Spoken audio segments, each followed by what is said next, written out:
اللہ کے بندے کسی کی مدد کرتے تھے تو کسی کو کانوں کان خبر نہیں ہوتی تھی۔ نبی کے شہر میں مدینہ منورہ کے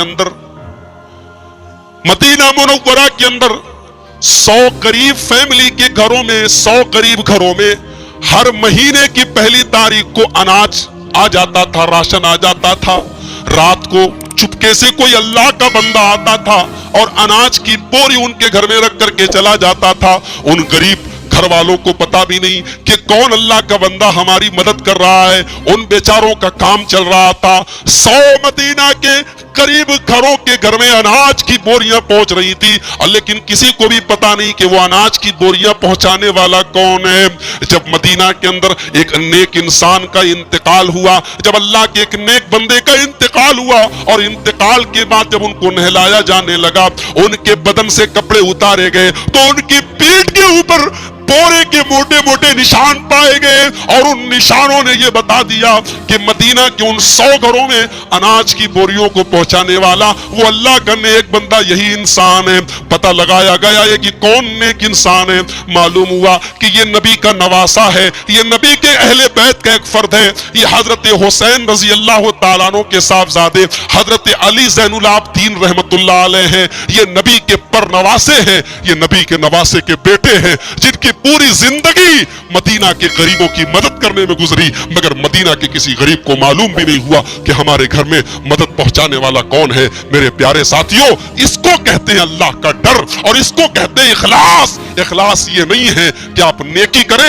اور فیس بک پر فوٹو ڈال کر کے اپنی نیکی کا پرچار کریں، آپ نیکی کریں اور واٹس ایپ پر اس کا پرچار کر کے آپ اپنی نیکی کا دنیا میں آپ اپنی نیکی کا اعلان کریں۔ نیکی یہ ہے، اللہ کے پیارے نبی جناب محمد رسول اللہ صلی اللہ علیہ وسلم فرماتے ہیں کہ قیامت کے دن اللہ تعالیٰ اپنے کچھ خوش نصیب بندوں کو اپنے عرش کا سایہ دے گا۔ جب اللہ کے عرش کے علاوہ کسی اور چیز کا سایہ نہیں ہوگا، اللہ تعالیٰ اپنے کچھ خوش نصیب بندوں کو اپنے عرش کا سایہ دے گا۔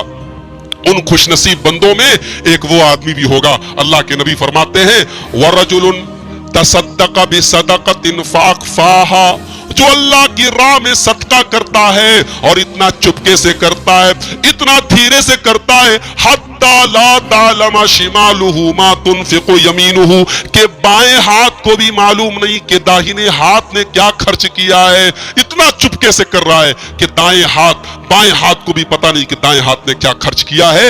اس طریقے کا صدقہ اگر کوئی کرتا ہے تو اس کو اللہ کے عرش کا سایہ ملے گا۔ میرے بھائیوں، یہ سوچ اپنے اندر پیدا کرو کہ اللہ دیکھ رہا ہے، کوئی دیکھے یا نہ دیکھے اللہ دیکھ رہا ہے۔ حضرت عمر فاروق رضی اللہ تعالیٰ عنہ، جانتے ہیں ہم وہ کیسے حکمران تھے۔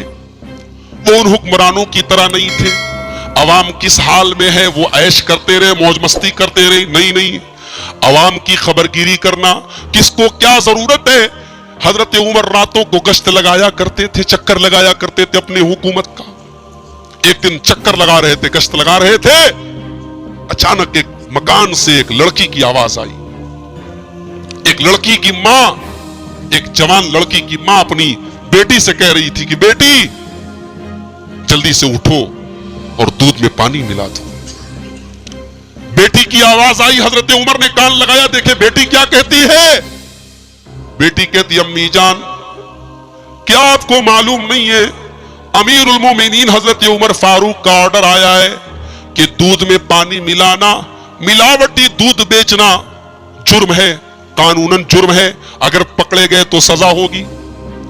ماں کہتی ہے میری بیٹی تو بھی عجیب ہے، رات کا سناٹا ہے، عمر فاروق تو اپنے گھر میں آرام سے سو رہے ہوں گے، اذن عمر لا یرانا، اے میری بیٹی عمر کہاں دیکھنے جا رہے ہیں کہ ہم دودھ میں کتنا پانی ملا رہے ہیں، تم اپنے فائدے کا سودا کرو، اگر ہم اوریجنل دودھ بیچیں گے تو ہمارا منافع کہاں سے ہوگا، تم چپکے سے اٹھ کر کے دودھ میں پانی ملا دو۔ بیٹی جواب دیتی ہے امی جان بہت صحیح کہا آپ نے، یقیناً عمر کو تو پتا نہیں چلے گا، عمر اپنے گھر میں آرام کر رہے ہوں گے، عمر کو پتا نہیں چلے گا، لیکن عمر کے رب کو تو پتا ہے،